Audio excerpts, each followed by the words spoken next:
Hey, hi, howdy, hello. I'm Katie. And I'm Caroline. And I'm Anne. And I'm Lucas, and we're coming at you fast and ferocious with week 1 of the Brandcenter Culture Lab. We've seen some craziness these past few weeks, and we have got some things to say. Get it while it's hot, because culture moves fast, and you need us to keep up. So, First thing on the docket, Mafiathon. Brands show up everywhere, usually when you least expect it. And when a piece of content like Mafiathon takes over the world, how can they show up as part of the entertainment rather than interrupt it, right?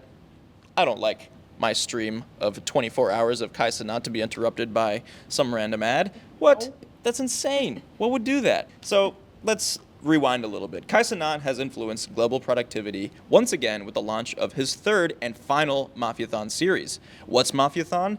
It is a 24-hour continuous stream over the course of an entire month.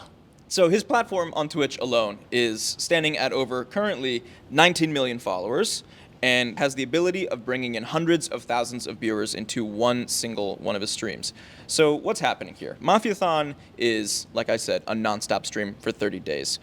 Viewers pay money to subscribe. At $5 a subscription, he's rolling in some serious coin. So his fans, the Kai Mafia, they tune in to watch him play games and have a fun time, chat around, and interact with the chat with special guests like Mariah Carey, like John Cena, like Bill Nye the Science Guy, like the Jonas Brothers. Thank you, Katie. And overall, he brings in like tons of adjacent communities into his one platform, and that's why he's so popular, right? There's no niche necessarily. He just talks to everyone and loves everyone.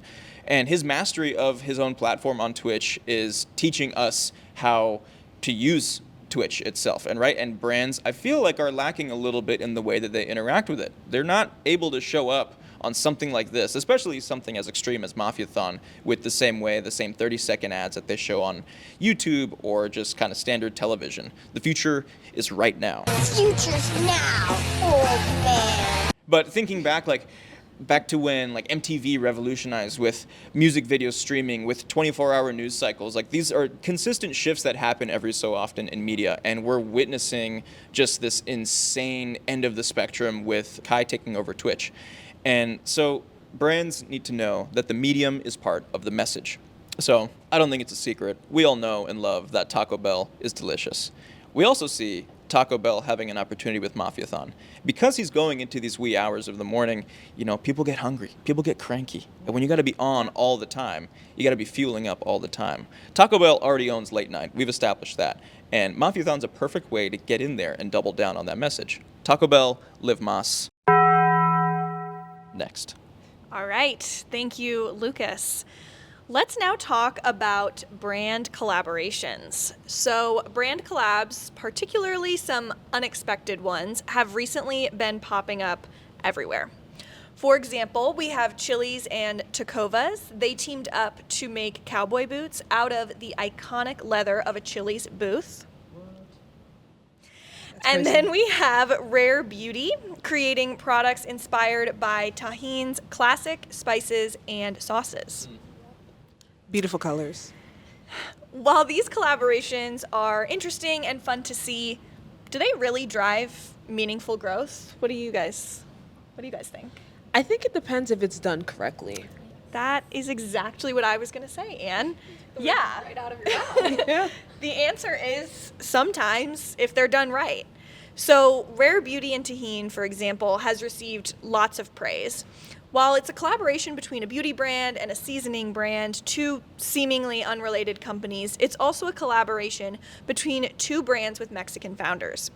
And the cheek and lip color options for Rare Beauty are begging to be inspired by Tahin's rich and spicy colors. And the product of their collaboration is two incredibly gorgeous shades of Rare Beauty products that people really want to buy. The same thing has happened with Chili's and Tecovas. The famous red leather booths at a chain Mexican restaurant are the perfect inspiration for a unique boots color.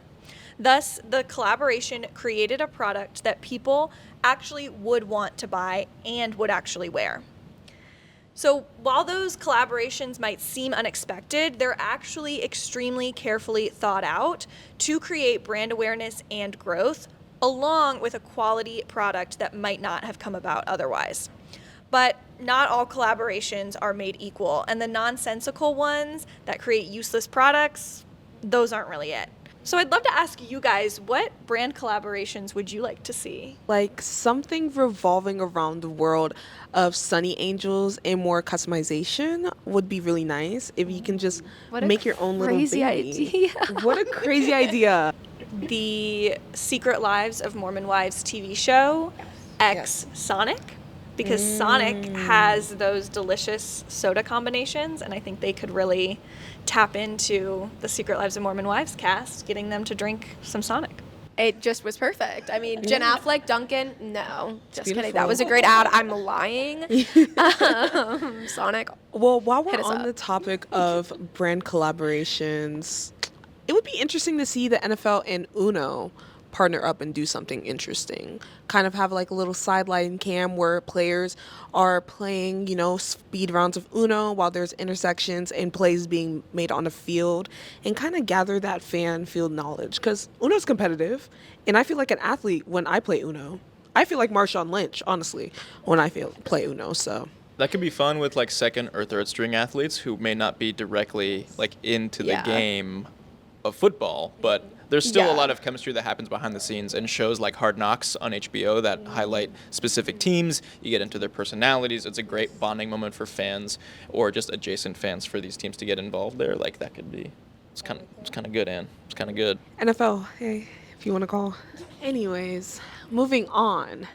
I remember and reminisce the days in the 90s where you have your cassette player and I'm watching Love Jones, and I always wanted to, star as Will Smith's love interest in something. But the main issue that I'm running across is I was born in 2002. So today we're going to talk about nostalgia and how it's everywhere, from Sunny Angel unboxings to Disney Channel throwbacks being in the mix. Camp Rock 2 The Final Jam, Camp Rock 3, Let It Shine, Jump Yes. In. All of these are coming into rotation, as well as the fact that fall is coming a little bit soon. So, the Hocus Pocuses are coming out, the Halloween films are being redone and remade, and it's one of the biggest trends in advertising today. But here's the twist. In the words of Jermaine Cole, nothing new is under the sun. Nostalgia has been fueling campaigns for decades. The real story is how it evolved and why it still works. 37% of Gen Z feels nostalgia for the 90s, even though they never lived it. Insert me. And 81% of young people say that they love when brands bring back products from childhood. Nostalgia isn't just about a memory, guys. It's about longing for a feeling. Now, we've seen it through McDonald's reviving McDonald's Land. Ooh. McDonald's. I have real sentiments about McDonald's. We've seen McDonald's revive McDonald's Land, KFC spotlight Colonel Sanders, Polaroid remix instant films with AI, and even classics like Tootsie Pop are resurfacing.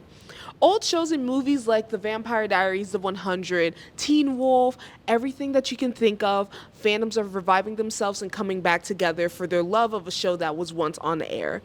And it's causing new fandoms on streaming services to come and see the greatness of how it was in good old days. So the question is, why does it last? Because nostalgia is, and say it with me, class, emotional currency. It makes us feel safe, connected, and grounded, even in a time of rapid change. So, here's a couple things I want to leave you guys with.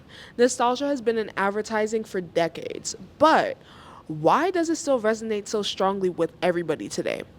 And how do you see it evolving into the next wave of brand storytelling? Take it away, Katie. That was so awesome. And touched on some very, very interesting nostalgia. I'm going to touch on some very niche nostalgia here, going into the upcoming autumn season. The autumn aesthetic has taken over our timelines, and that is partially because Dunkin' Donuts released their menu on the 20th of August, and Starbucks released theirs short thereafter on the 26th. About a month earlier than fall is technically supposed to start, but people seem to love it that way. Most people online, we might say. And this was even touched on at the Emmys when one of my favorite shows, I don't know about y'all, Gilmore Girls was honored. It is their 25th anniversary, which makes me feel so old and nostalgic. all coming back to nostalgia here. And the two stars of the show, Alexis Bledel and Lauren Graham, did a speech to touch on the history of the show, and they deemed themselves the pioneers of fall, and that the show took the season of fall hostage, which I completely agree with. Whenever I think of fall, 1000%. I immediately want to go into Netflix and turn this show on. And even though everyone seems to love this season and really yearn for it towards the end of the summer, there is a slight online debate about people that are holding on to that September 22nd end for summer. People want to drag summer out as long as they can. People are saying, put down your pumpkin spice, pick up your margaritas. Summer is not over yet. But a lot of people have been just really fighting back on the autumn wave that has been hitting us even before the seasons really start. The fanatics of fall have really taken over the end of summer, but I posed the question to y'all, do y'all buy into that? Or is summer really ending on September 22nd? Give me orange leaves. Give me turtlenecks. Pumpkin spice. Give me Libra season. Yes. I don't know. Oh, That was Give unique. me Halloween. Give me please. Twilight, Edward, Jacob, everything, Rosalie. give me Gilmore Girls. Give I me hate to Klaus say it. Michelson. Give me fall. Give me Uggs. Give me liberty or give me death. I can't do heat. I love a good turtleneck. I hope Give me you do too. sweatshirts. Give me sweatshirts. You know. Hello. Fall in 5. Thank y'all so much Bye. for tuning in to our first session of Culture Labs. We hope that you find us on all social media platforms. We are the sexy strategists of Brandcenter, and we hope to see you again. And check out our long form video on YouTube. You too. Bye.